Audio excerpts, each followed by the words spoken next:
Մեծարգո պարոն վարչապետ, հայտնի է, որ վերջին տևական արդեն շրջանում դուք մշտապես հանրայնորեն հրավիրել եք նախորդ երկու չընտրված նախագահների եւ մեկ մասամբ ընտրված կամ չընտրված նախագահի հանրային ուղիղ եթերում բանավեճի եւ մենք եւ մեր հանրությունը մի տարօրինակ իրավիճակի ենք ուրեմն ականատես լինում, երբ փաստացի մի իրավիճակ է, երբ տրամաբանորեն պետք է որ հակառակը լիներ, պետք է որ ընդդիմադիր գործիչները փորձեին հնարավորություն գտնել երկրի ղեկավարի հետ որևէ թեմայի շուրջ բանավիճել, այնինչ մենք տեսնում ենք հետևողականորեն խուսանավում եւ փախուստ ըստ էության։ Միաժամանակ հայտնի է, որ տեսալսողական մեդիայի մասին գործող օրենքով կա պարտադիր պայման, ըստ որի հանրային հեռուստաընկերությունը պարտավոր է մարզկենտրոնների ընտրությունների եւ համապետական ընտրությունների նախընտրական քարոզարշավի բոլոր մասնակիցների եւ մասնավորապես առաջին համարների մասնակցությամբ կազմակերպել բանավեճ, բայց այդ բանավեճերին չներկայանալու համար գոյություն չունի սանկցիա եւ կա կարծիք, որ պետք է նաեւ նախատեսվի որոշակի սանկցիոն ինչ-որ մեխանիզմ, որով բերման կենթարկվեն, ինչքան էլ տարօրինակ է ասել, այս մարդիկ, որպեսզի վերջապես այդ բանավեճերը տեղի ունենան, ես կուզեի այս հարցի վերաբերյալ ձեր կարծիքը, շնորհակալություն։ Շնորհակալ եմ հարցի համար, պարոն Աղաջանյան, իհարկե տենց մի քիչ զվարճալի հնչեց բերման ենթարկել բանավեճի, շատ անսպասելի առաջարկ է, ճիշտն ասած, չեմ կարող ռեակցիա տալ, բայց ես ձեր ուշադրությունը հրավիրում եմ, որ 2021 թվականի ընտրություններում էլ ձեր նշած մարդկանցից առնվազն երկուսը առաջադրված էին եւ նրանք բանավեճի չեկան եւ չմասնակցեցին։ Ես կարող եմ իմ կողմից ասել, որ իհարկե վճռական եմ հաջորդ բանավեճի մասնակցելու եւ բանավեճի իմ հրավերը իհարկե շարունակում է մնալ ուժի մեջ։ Ես նախկինում վերջերս առիթ ունեցա անդրադառնալ, որ տեսեք այդ մարդիկ մի կողմից ասում են, որ ինձ հետ բանավեճելու բան չունեն, բայց հենց սկսում են խոսալ 4 վայրկյանից ինչ որ խոսում են ամբողջ ինձ հետ բանավեճ է։ Ընդ որում ես այսօր էլի ընդդիմությունը հարց ու պատասխանին ներկա չի, ես բյուջեի քննարկման ժամանակ սենց հարցեր են տալիս, ասենք զեկուցողներին, այդ թվում ազգային ժողովի պատգամավորների հարցեր են տալիս, որ իմ լիազորությունների հարցեր է, վարչապետի եւ կառավարության լիազորություններին վերաբերող հարցեր է։ Խոսում են 44-օրյա պատերազմի քննիչ հանձնաժողովի մասին։ Եվ ձեր նշած բանում հարցազրույցներում խոսում են պատերազմի ժամանակվա իրադարձությունների մասին։ Լսեք, ոնց որ մոռացվել է, որ ես 5 ժամ ուղիղ եթերում 10, չէ 5, 10, լավ, հիմա նույնիսկ չեմ հիշում ինչքան, բայց տևական շատ, հարցերին ուղիղ եթերում պատասխանել եմ, այդպիսի մի դրվագ չկա, որին ես չեմ անդրադարձել, հիմա եւ դա շատ բան տրյուկ է,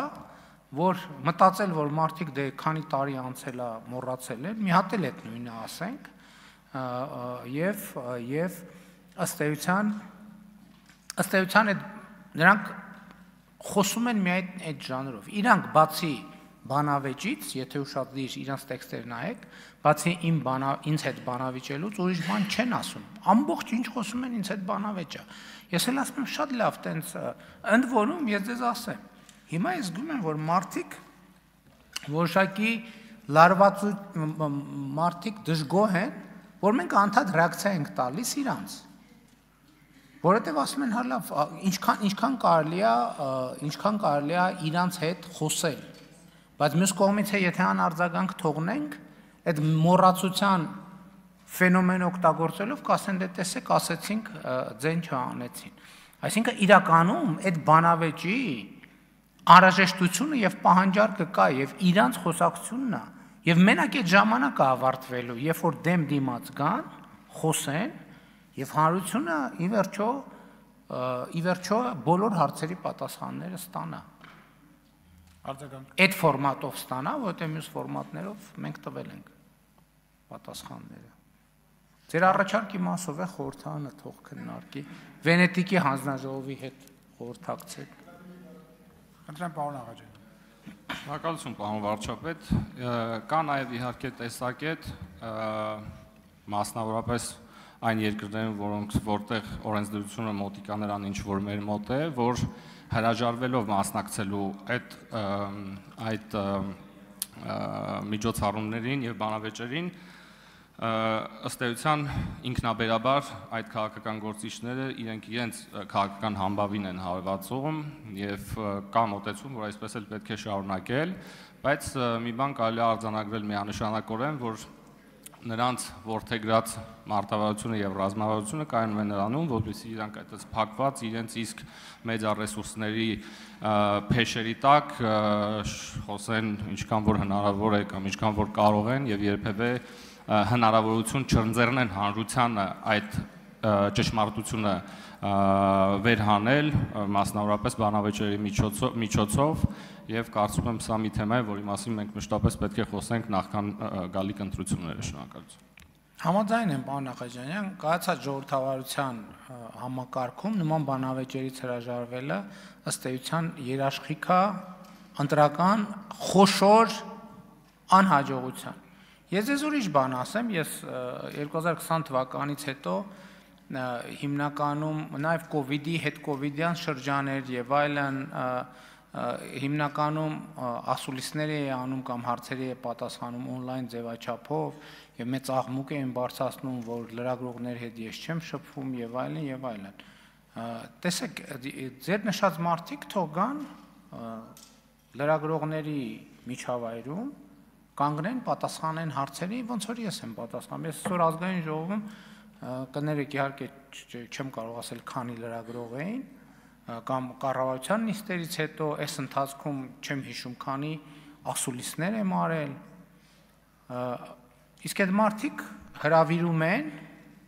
իրենց կողմից ֆինանսավորվող եւ իրենց պատվերով կառավարությանը եւ քաղաքական մեծամասնությանը հայհոյող բառից բուն իմաստով հայհոյող ինչ որ անձանց ու նրանց առաջ կանգնած խրոխտ հարցազրույցներ են տալիս։ Բա գնացեք, իսկ ձեր նշած մարդն էլ ասում էր, դե ձեզ թվում է ինձ հաճելի է գնամ ընտրությունների ժամանակ այդքան ժողովրդի հետ շփվել։ Այսինքն ինքը մի հատ էլ բան է, էլի, ասենք դե արի մի ասա, հիմա ասեմ կասեն, չասեմ։ Են որ ասում են չտեսար պատից կախ, տեսար ճակատից կախ, այսինքն դու այնքան կաս, այսինքն որ մի հատ էլ ասում ես դե բան ժողովրդի հետ դե գիտեք ես դու բոթասները թիշի արա կողմ։ Շնորհակալություն պարոն վարչապետ։